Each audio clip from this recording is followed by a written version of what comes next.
ہے مس ہرا روڈگری.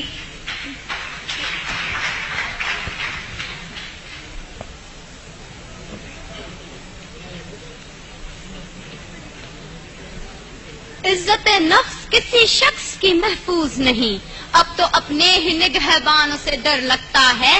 ڈنکے کی چوٹ پہ ظالم کو برا کہتی ہوں، مجھے سولی سے نہ زندانوں سے ڈر لگتا ہے.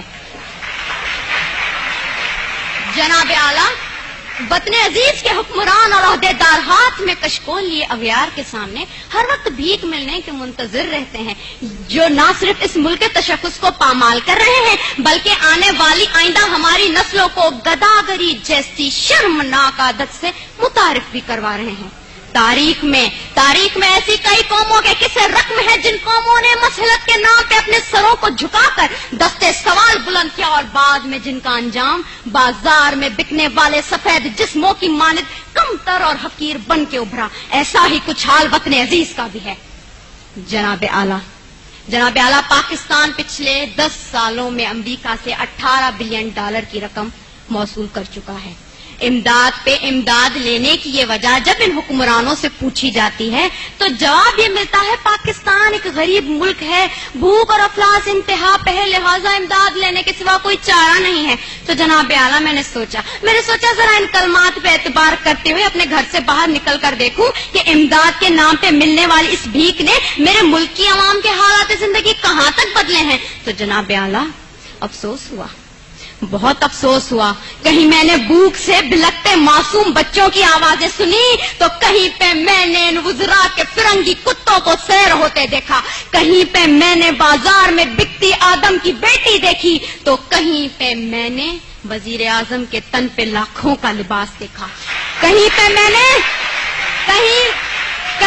میں نے اولاد برائے فروخت کے نعرے سنے تو کہیں پہ ان وزیر اعظم اور حکمرانوں کے آگے پیچھے جاتی 10 مرسڈیز کو دیکھا، کہیں پہ میں نے عافیہ صدیقی کی ماں کو اس کے انتظار میں تل مرتے دیکھا تو کہیں پہ میں نے اس ملک کے حکمرانوں کو امریکہ کی خوشامد میں دن رات ایک کرتے دیکھا. میں کیا بتاؤں میں نے کیا کیا دیکھا. ڈرون حملوں میں مرنے والوں کی لاشوں کو دیکھا، کئی عورتوں کے اجڑتے سہاگوں کو دیکھا، کئی نوجوانوں کو ہاتھ میں ڈگریاں لیے بے روزگاری کے عوض پارلیمنٹ ہاؤس کے سامنے آگ میں جھلستے دیکھا، کئی میں نے بزرگوں کو پارلیمنٹ ہاؤس کے سامنے پینشن نہ ملنے کی خاطر ہلاک ہوتے دیکھا.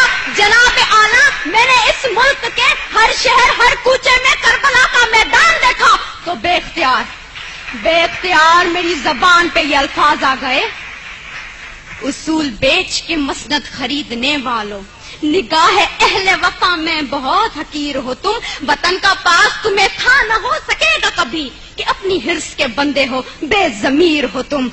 جناب اعلیٰ، چند روپوں کے عوض اس ملک کی عزت اور توقیر کو گروی رکھنے والے ان حکمرانوں نے ہم سے ایک غیرت مند قوم کہلوانے کا حق چھین لیا ہے. آج پاکستان اسی غلامی کی زنجیر سے بندھنے جا رہا ہے جس سے آزاد کروانے کے لیے کئی مسلمانوں نے اپنے لہو سے مقتل گاہوں کو سجایا تھا، کئی آدم کی بیٹیوں نے اپنی عصمتوں کو سرے بازار نیلام کروایا تھا، کئی شہیدوں نے جس گلستان کو سجانے کے لیے اپنا لہو بنایا تھا. کیا یہ ہے وہ پاکستان؟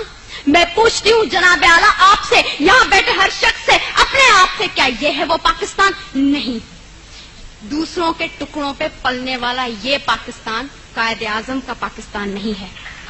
میں سلام کرتی ہوں ان تمام قربانیوں کو جو اس ملک کو بنانے کے لیے لوگوں نے دی، مسلمانوں نے دی، لیکن دیپ جن کے چند خواہشوں میں چلیں، دیپ جن کے صرف محلاتوں میں جلیں، چند لوگوں کی خواہشات کو لے کے چلیں جو کہ مسلطوں کے سایوں میں پلیں، ایسے دستور کو، صبح بے نور کو میں نہیں مانتا، میں نہیں جانتا. میں بھی خائف ہوں تختہ دار سے، میں بھی منصور ہوں کہہ دو یہ اغیار سے. کیوں ڈراتے ہو زندہ کی دیوار سے، ظلم کی رات کو، جہل کی بات کو؟ میں نہیں مانتا، میں نہیں جانتا، میں نہیں مانتا، میں نہیں جانتا.